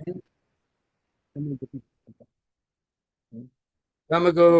အသွေးသတ်တတ်မဲ့ခြင်းလူတိုင်းမှာရှိတယ်ဒါကိုချုပ်တီးပါဘုရားစီမှာဆက်ကပါကိုခန္ဓာဘုရားဗိမာန်တော်ဖြစ်တယ်ဆိုတာကိုသတိရပါဗိမာန်တော်နည်းနည်းကလေးမှမဖြစ်စီနဲ့လူမြတ်ဗိမာန်လည်းပဲနည်းနည်းလေးမှမဖြစ်စီပါနဲ့ဒါဆိုလို့ရှိရင်ဘုရားရဲ့ကောင်းကင်နိုင်ငံတော်မှာကျွန်တော်တို့ဟာထိတ်တန့်သောသူများဖြစ်ကြမယ်အားလုံးပဲအထူးပဲကျေးဇူးတင်ပါတယ်ဘုရားရှင်ကောင်းမှုပေးပါစေအာမင်ကျေးဇူးတင်တယ်အဆက်တမ်းမှာပဲဆက်လက်ပြီးတော့ဆရာအောင်မွန်းနဲ့တူဂျာဒရီနေတင်ခန်းစာဆက်လက်လေ့လာကြရအောင်ဆရာအချိန်ပေးပါတယ်ဆရာဟုတ်ကဲ့ကျေးဇူးတင်ပါတယ်ဆရာကျွန်တော်အတန်ဟိုရကျဲလာလားနည်းနည်းကြဲကြဲပြောပြဖို့လိုလိမ့်မယ်ဆရာကျွန်တော်ဆက်ပိုင်းဆိုင်ရာအခက်အခဲရှိလိမ့်မယ်နော်ကျွန်တော်ဘက်မှာတော့ volume အကုန်ပဲတင်ထားပြီးဖြစ်တယ်ဒါပေမဲ့ဒီလိုဆက်ပိုင်းဆိုင်ရာအခက်အခဲကြောင့်လည်းနားလည်ပေးဖို့မေတ္တာရက်ခံတယ်အထူးသဖြင့်ဂျာသာပရိနိသင်ခန်းစာရဲ့ခေါင်းစဉ်ငယ်လေးကတော့အိမ်တောင်ရေးနဲ့တကူရေးတဲ့တနည်းအားဖြင့်အိမ်တောင်ပြုခြင်းနဲ့နော် singleness ပေါ့နော်တကူရေးအိမ်တောင်မပြုဘဲနေခြင်းခုနတုန်းကကျွန်တော်တို့ကြားခဲ့ကြပြီးဖြစ်လိမ့်မယ်နော်တတိယကြလိမ့်မယ်နော်မိနစ်အနည်းငယ်အတွင်းမှာပဲကျွန်တော်တို့ဒီကောရိန္သုအသင်းတော်အတွင်းမှာဖြစ်ပေါ်နေတဲ့နော်လိမ်မိုင်းဆိုင်ရာအကျင့်စာရိတ္တပြက်ပြားမှုအပေါ်မှာနော်အခြေခံပြီးတော့ဂုဏ်ယူနေကြတဲ့သူတွေကိုရှင်ပေါလုကတတိပေးထားတယ်အသိပေးတယ်နော်ပြင်းထန်စွာရှုတ်ချတယ်ကန့်ကွက်တယ်နော် open sin လို့ပြောတဲ့နော်ပြောင်ကြကြအပြစ်ကိုနော်ဖက်တွယ်ထားတဲ့သူတွေကိုအဓိကအသိတတိပေးထားနေခြင်းဖြစ်တယ်ဒီအပြင်သာမကပဲနဲ့အသင်းတော်အတွင်းမှာဆိုရင် တယောက်နဲ့တယောက်ရန်ညိုးရန်စားရှိခြင်းထားခြင်းအပြင်ဖရာသခင်ရဲ့မေတ္တာနဲ့အမှုအရာကိုဖြည့်ရှင်းမဲ့အစားနော်ယုံတင်ဂတ်တင်နော်ဒီမုန်းတီးတဲ့စိတ်တွေနဲ့ကင်တွယ်ဖြည့်ရှင်းတဲ့အရာတွေကိုလည်းသူဟာဆိုရင်တတိပေးထားတာကိုကျွန်တော်တို့ကြားခဲ့ကြပြီဖြစ်တယ်ဒီကျသာပရိနဲ့သင်ခန်းစာမှာကျွန်တော်တို့ဒီပြဿနာတွေကိုနော်အရာတစ်ခုကိုနားမလည်ထားသရွေ့ဒီပြဿနာတွေကိုလည်းပေါ့သေးသေးပဲထားမယ်ဒီအရာတွေကိုကျွန်တော်တို့ဆက်ပြီးတော့မကောင်းတော့လည်းပဲဆက်ပြီးတော့လုံနေအောင်မှာဖြစ်တယ်အဲ့ဒါကတော့အချက်တစ်ချက်ကဘာလဲဆိုတော့ကျွန်တော်တို့ရဲ့ကိုယ်ခန္ဓာသည်ဖခင်ရဲ့အသက်ရှင်သောဝိညာဉ်တော်ဖခင်ကိန်းဖို့ရာဗိမာန်တော်ဖြစ်တယ်ဆိုတာရဲ့အချက်ကိုကျွန်တော်တို့သိထားဖို့တစ်ဆက်တည်းမှာပဲတစ်ကော6ငယ်19 20ပေါ့နော်နောက်တစ်ချက်ကတော့ကျွန်တော်တို့ရဲ့ကိုယ်ခန္ဓာဖခင်ရဲ့အသွေးတော်နဲ့ဝယ်ယူထားသောနော်အရာဖြစ်တယ်ဆိုတာဖခင်ပိုင်တယ်ဆိုတဲ့အချက်ကိုကျွန်တော်တို့နားလည်ဖို့လိုလိမ့်မယ်ဒါကြောင့်မလို့မတရားသောမေထုံလို့ပြောလိုက်တဲ့အခါမှာဆိုရင်လိမ်မိုင်းဆိုင်ရာအကျင့်စာရိတ္တပြက်ပြားမှုတွေလိမ်မိုင်းဆိုင်ရာမသိမလျော်သောအပြုအမူတွေကိုပြောနေခြင်းဖြစ်တယ်အိမ်အောင်မကြသေးခင်နော်ဖောက်ပြန်ခြင်းတို့လိုအိမ်အောင်ပြုပြီးတဲ့နောက်ပိုင်းဇနီးခင်မွန်းနော်တယောက်တည်းကိုပဲတစ္ဆာရှိရမယ်အစာနော်နောက်ွယ်မှာဆိုရင်ဖောက်ပြန်ခြင်းအမျိုးမျိုးပြုသောအရာတွေပေါ့နော်ဒီနေ့ကောရိန္သုပထမစာဆောင်ခန်းကြီး9မှာတော့အထူးသဖြင့်ကိုယ့်ရဲ့ဖခင်ရဲ့မယားတနည်းမိထွေးနဲ့နော်ဖောက်ပြန်ဖောက်လွဲနော်မတရားသောမေထုံပြုခြင်းထိုကဲ့သို့သောယွန်ရှာပွဲအရာများကိုနော်ပြောနေခြင်းဖြစ်တယ်ဒါကြောင့်ကျွန်တော်တို့ကသန့်ရှင်းသောဝိညာဉ်တော်ကိန်းဝတ်သောဖခင်ရဲ့ဗိမာန်တော်ဖြစ်တဲ့အတွက်ကြောင့်သန့်ရှင်းသောအသက်တာနဲ့ကျွန်တော်တို့အသက်ရှင်တတ်သောသူများဖြစ်ဖို့လိုတယ်။နောက်ဒီနေရာမှာကျွန်တော်တို့သိဖို့ကဒီလိုမျိုးသောနေထိုင်နိုင်ဖို့တခုသောအရာဒီပါလေ။သန့်ရှင်းသောဝိညာဉ်တော်သည်ကျွန်တော်တို့အထဲမှာစိတ်နှလုံးထဲမှာနေရာယူနေမယ်ဆိုရင်ခုနတုန်းကတော့ပြောနေတဲ့အရာတွေကိုကျွန်တော်တို့ကအောင်နိုင်မှာဖြစ်တယ်။ထို့သောအကျင့်စာရိတ္တပြက်ပြားမှုတွေထဲကနေရှောင်ထွက်နိုင်မှာပြေးထွက်နိုင်မှာဖြစ်တယ်။ဥပုသ္စာပြေရေးတဲ့ဆရာကြီးကကျမ်းစာထဲမှာအထင်ကရဒီအကြောင်းနဲ့ပတ်သက်ဆက်နွယ်ပြီးတော့ဥပမာလေးတစ်ခုကိုသူဟာဆိုရင်ဖော်ပြထားတယ်။အဲ့ဒီလူကတော့တခြားသူမဟုတ်ဘူး။ယောသဖြစ်တယ်။ယောသမှာလည်းပဲနော်သူ့ရဲ့သခင်ရဲ့မယားကသွေးဆောင်မှုအမျိုးမျိုးလုပ်တယ်။ဒီမှာကဘာဦးကျမ်း39အငယ်6ကနေ18မှာဖော်ပြထားချက်အရဆိုရင်တော့သူဟာ၄ချိန်ထက်မနှဲပေါ့နော်၄ချိန်ထက်မနှဲအိမ်ပြင်သို့ထွက်ပြေးတယ်ဆိုတဲ့စကားစုကိုနော်သုံးနှုံထားတာတွေ့ရတယ်တနည်းအားဖြင့်အဝေးကိုထွက်ပြေးတယ်နောက်တနည်းဆိုလို့ရတာကတော့သူဟာဆိုရင်ကဘာဦးကျမ်း41မှာမှနောက်ပိုင်းမှာသူကဒီအဖြစ်အပျက်တွေနောက်ပိုင်းမှာသူထောင်ကျတယ်သူမတရားနော်စီရင်ချက်ချကားတယ်နောက်ပိုင်းမှာကာလမှာသူဟာဆိုအိမ်အောင်ပြုတယ်ဆိုတော့နော်သူကအိမ်အောင်မပြုသေးခင်နော်မတန့်ရှင်းသောမတရားသောနော်ကာမဆက်ဆံခြင်းကိုသူဟာဆိုရင်အိမ်အောင်မပြုမချင်းနော်သူ့ရဲ့ဇနီးတဲ့နဲ့လွဲ၍ကျန်တဲ့အရာတွေကိုသူကအိမ်အောင်မပြုခင်မှာဒီအရာတွေကိုရှောင်လွှဲတယ်ဆိုတာကျွန်တော်တို့ဒီထဲမှာဖော်ပြထားတာတွေ့ရပါတယ်။နော်ဒါကြောင့်ကျွန်တော်တို့ဟာဆိုရင်တဲ့ဖရာသခင်ရဲ့မျက်မှောက်တော်မှာသန့်ရှင်းသောဝိညာဉ်တော်ကိန်းအောင်တဲ့နှလုံးသားအသက်တာကိုအသက်ရှင်မယ်ဆိုရင်ဒီအရာတွေကိုကျွန်တော်တို့ကရှောင်လွှဲနိုင်မှာဖြစ်တယ်။ရှင်ပေါလုကတော့တစ်ကောအခန်းကြီး9မှာဆိုရင်နော်အိမ်အောင်ပြုထားတဲ့သူတယောက်ရဲ့ကျင့်ဆောင်ရမယ်ဝတ္တရားနော်ကျင့်ဝတ်တွေနောက်ပြီးတော့အိမ်အောင်မပြုတ်သေးတဲ့သူတယောက်ရဲ့နေထိုင်ရမယ်ကျင့်ဝတ်တွေကိုအပိုင်းနှစ်ပိုင်းခွဲခြားထားတယ်နော်ဒီအတွက်ကြောင့်ဒီကျသာပတိနေ့သင်ခန်းစာကနော်အချုပ်အားဖြင့်ပြောရမယ်ဆိုရင်ကျွန်တော်တို့ဟာဆိုရင်အိမ်အောင်ရေးမှာနော်ကျွန်တော်တို့ဟာဖ ရားရဲ့တန့်ရှင်းသောဝိညာဉ်တော်ကိန်းအောင်သောကိုယ်ခန္ဓာဟာဗိမာန်တော်တစ်ခုကဲ့သို့တန့်ရှင်းအောင်ထားခြင်းအပြင်စာတန်ရဲ့နှောက်ယှက်မှုသွေးဆောင်မှုကိုကျွန်တော်တို့တွန်းလှန်ချရမှာဖြစ်တယ်ဆိုတဲ့အကြောင်းเนาะဒီနေရာမှာပြောထားပါတယ်နောက်ဆုံးအနေနဲ့ဒီမှာသူကဘယ်လိုပြောထားသလဲတိကောအခန်းကြီး6ငယ်18မှာမတရားသောမေထုံကိုကျင်ရှောင်ကြလော့ဒါကဘာအားဖြင့်ဖြစ်နိုင်တယ်လဲဆိုတော့နံပါတ်1ခရစ်တော်နဲ့ပေါင်းဖော်ခြင်းဒုတိယတစ်ချက်ဝိညာဉ်တော်ရဲ့ဗိမာန်တော်ဖြစ်ခြင်းဖြစ်เนาะအဆုံးသတ်ထားတာတွေ့တယ်ဒါကြောင့်ကျွန်တော်တို့ကခရစ်တော်နဲ့ပေါင်းဖော်ပြီးတော့ဝိညာဉ်တော်ကိန်းအောင်ခြင်းအားဖြင့်เนาะမတရားသောမေထုံเนาะမတန့်ရှင်းသောเนาะလိမ်မိုင်းဆိုင်ရာကျူးလွန်ခြင်းဖောက်ပြန်ဖောက်လွဲဖြစ်ခြင်းကိုအောင်မြင်နိုင်ကြမှာဖြစ်တယ်ဒါကြောင့်သင်တို့ရဲ့ကိုယ်ခန္ဓာတန့်ရှင်းသောဝိညာဉ်တော်ဗိမာန်တော်ကိန်းဝတ်ရာဗိမာန်တော်အဖြစ်ဆက်လက်ဖခင်ရဲ့တကူကျေးဇူးအပြင်ထိမ့်သိမ့်နိုင်သောသူများဖြစ်နိုင်ကြပါစေလို့ဆုမွန်ကောင်းတောင်းပေးပါတယ်အားလုံးပေါ်ဖခင်ရှင်ကောင်းကြီးချပေးပါစေ အာမင်အထူးကျေးဇူးတင်ပါတယ်ဒီနေ့သင်ခန်းစာကတော့ကောရိန္သုမြို့အသင်းတော်မှာရှိတဲ့ပြဿနာအပြစ်မျိုးမျိုးကိုလှုပ်ဆောင်တယ်လှုပ်ဆောင်တာကိုတယောက်နဲ့တယောက်အားနဲ့ချက်ဆိုပြီးမှပြောတဲ့အပြင်အဲ့ဒီအပြစ်လုပ်နေတဲ့လူတွေဂုံယူနေတဲ့အနေအမှာပေါ်လူကတော့ဒီလိုမျိုးမဖြစ်တဲ့အကြောင်းကျွန်တော်တို့အနေနဲ့တန်ရှင်းသောဝိညာဉ်တော်အားဖြင့်ကျွန်တော်တို့ခန္ဓာစိတ်ဝိညာဉ်ကိုဖျားဘုံထင်ရှားဖို့အတွက်အသုံးပြုတဲ့အကြောင်းဘယ်လိုကိုင်းတွယ်ဖြည့်ရှင်းရမယ့်အကြောင်းကျွန်တော်သင်သွားတာဖြစ်ပါတယ်ဆရာတဦးချင်းစီကိုထူးကျေးဇူးတင်တယ်ကျွန်တော်တို့ရှေ့ဆက်ပြီးတော့ဒီသင်ခန်းစာလာမယ့်အပတ်ဒီချိန်ဒီထဲမှာပြန်ဆောင်ကြမယ်ကျွန်တော်တို့တွေနဲ့အပိတ်ခဏလေးဆူတောင်းကြရအောင်ကျေးဇူးရှင်ဖခင်ကောရိန္သုမြို့မှာရှိတဲ့အသင်းတော်ရဲ့ပြဿနာဒီနေ့လေ့လာတဲ့အခါမှာကျွန်တော်တို့ဆိုင်ရာအသင်းတော်မှာလည်းအလားတူပြဿနာမျိုးရှိနိုင်ပါတယ်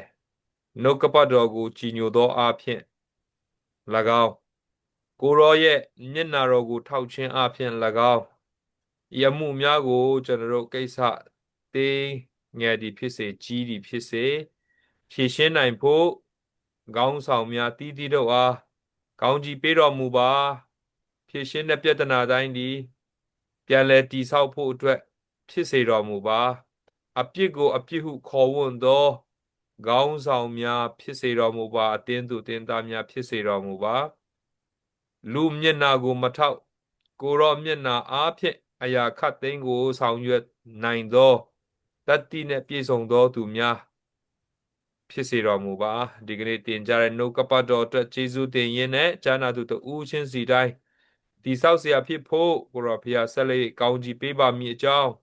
ဤစီစဉ်အစမှအဆုံးတိုင်းပို့ဆောင်ပေးသောကျေးဇူးတော်ပေါင်းကိုရည်သွင်းသခင်ရှုနာမ၌ချီးမွမ်းဆုတောင်းကြပါ၏ကျေးဇူးရှင်ဖခင်အာမင်အားလုံးကျေးဇူးတင်ပါတယ်ပြန်ဆောင်ကြမယ်ဘိုင်ဘိုင်ပါအားလုံးကျေးဇူးကပါ